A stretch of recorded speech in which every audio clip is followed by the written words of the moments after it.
All right, guys, it is time for book 15. What do you think, Bo? Can you believe it's book 15 already, Bo? You look so excited and enthusiastic. Book 15. Why are we going to go through the whole, oh, it's not available, it's not available, it's not available? Maybe. It took us like 4 minutes last time. There you go. Book number 15.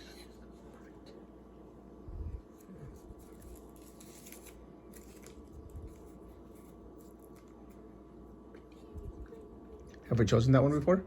No. Please. It's not available. Not available? Oh my gosh. Yeah, that's what I've been wanting to. You have to wait. You have to wait. Let's do this one. That one was a big one, so it just kind of stood out. I think we've chosen that one before. Feels like it's been opened up a few times. Have we?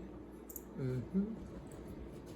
Please don't be available. Don't be available? If you don't want to listen to it, why is it in the box? I probably should get rid of it.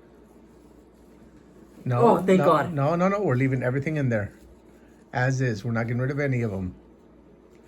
So that better, it's not available? No. So glad. So you better not throw that one away. It has to stay in there. Yeah. Seriously. We have to keep the list. I literally just saw this one. I don't think it's available. Oh my gosh, not available again. Yeah, it's not available. It's gonna take forever. I thought you were the only book nerd around. These are all like popular. Yeah, I don't think that one's ever been opened up. I always thought audiobooks were like the nerdy thing, but I actually found myself listening to one. I was like, well, why would you want an audiobook when you can just read the book? Because I enjoyed reading. Not available, huh? I'm trying to find it. It is available. It is available? Okay, which one is it? Our Migrant Souls by Hector Tobar. Tobar. Our Migrant Souls. Migrant Souls. Our Migrant Souls by Hector Tobar. Yeah. Okay, I'm guessing that's about migrants Yeah. and their souls. No. It's basically just like what is the meaning of Latino? What makes somebody Latino? Okay. Like, and the whole, I'm Latino and I can't answer that. and so then the whole like race thing, and because Yeah. it's like Latinos are multiple different races, and Yep. All right, stay tuned for that one. That's book number 15. Max is already done with book number 15. You're going to get this angle because I'm laying down. So what book was it? let me get to it.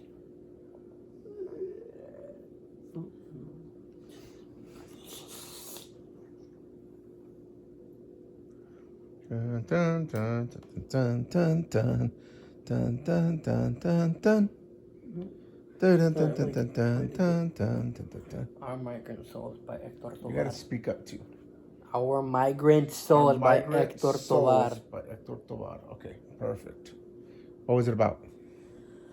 So basically, he's just talking about like being Latino, and it's a whole bunch of different things. Because part of it is his life and his personal experience.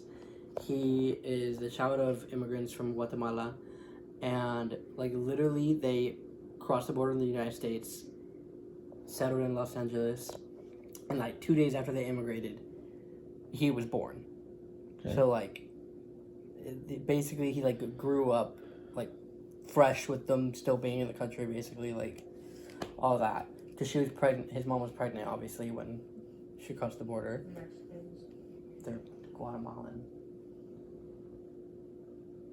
Anyways, so, but basically Don't he's, cancel me. you done? Go ahead. Anyway, basically he's a college professor who teaches Latino history to Latino students. And so it talks a lot about like colorism, how Latino American history connects to Black American history, and then the history of Latin America, and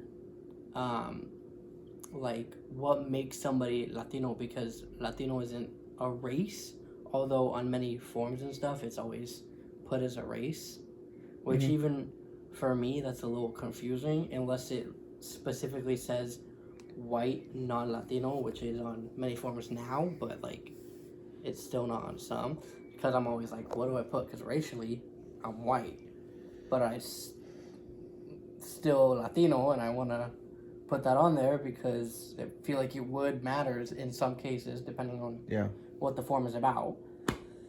Anyways, but it talks about colorism. It talks about like how nothing really like quote unquote like defines being Latino other than like culture and that. And then there's this whole argument which I've seen multiple times where it's like you're not a real Latino unless you were born and raised in Latin America, which I hate when people say that, because it's like, so pretty much they consider anybody who's in the United States, who was like born in the United States, if they're of Latino heritage, they're not real Latinos. So that's a whole argument. It was talked kind of about that. It talks about Latinos for Trump. It talks about white supremacy within, and like I said, colorism within Latino culture, which that's a big thing. It talks about Afro-Latinos. It talks about the indigenous roots of Latin America and colonialism. It talks about his experience growing up in the 70s and 80s in Los Angeles, being Latino, being a child of Guatemalan immigrants. And then, like, there's one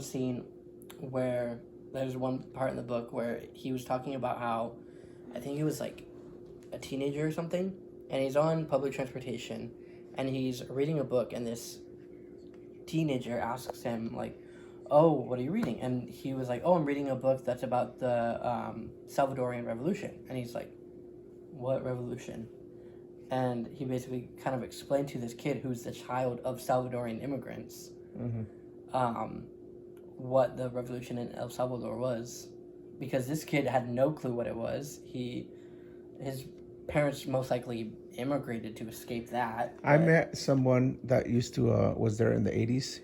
He was an officer, and he was in the military. He lives here now. He lives in Kennewick.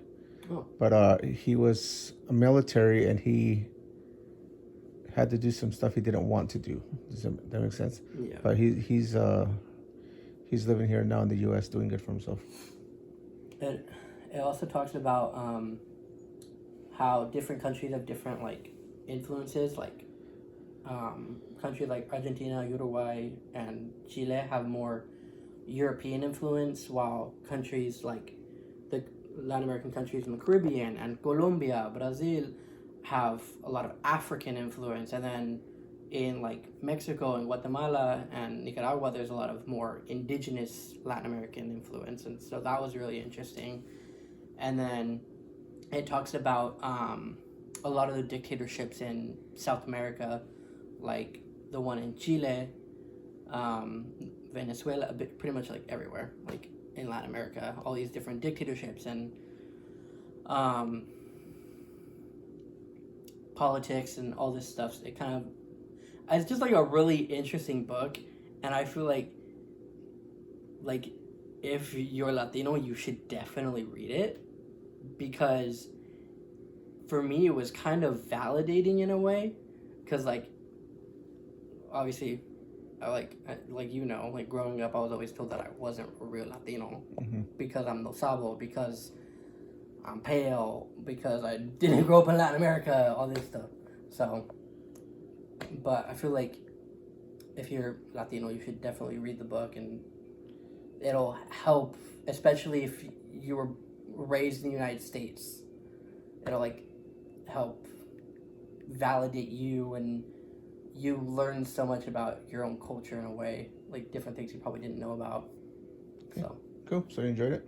I really liked it. Yeah. All right, there you go. That was book number 15. So stay tuned for book number 16.